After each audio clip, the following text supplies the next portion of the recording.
oil pipe to mga boss. Ayan, oh. Line niya ng oil. Ang problema nito, itong yan, yung area na yan. Ito, yan. Yan, oh. Sabi nung mekaniko, sumisirit daw yung langis dyan pag nakakabit na. Yan. Kaya weldingan natin yan ng tanso para mawala yung butas niya. Kung titingnan mo, wala naman, di ba? Oh. Ayos naman, oh. Oh, di ba? Pero may maliit siyang crack. At since na pressure hose to, kapag nakakabit na sa makina to at umaandar na yung makina, sirit yung langis niyan ang mangyayari. So tara, hinangin natin. So lagay ko lang kayo rito.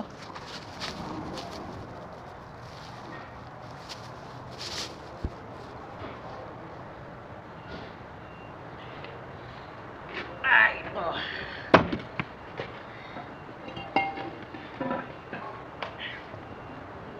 Ito. Yan. Palitan natin ito ng maliit. Malakasan yung nakakabit eh.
So ayan mga boss, Yarina oh.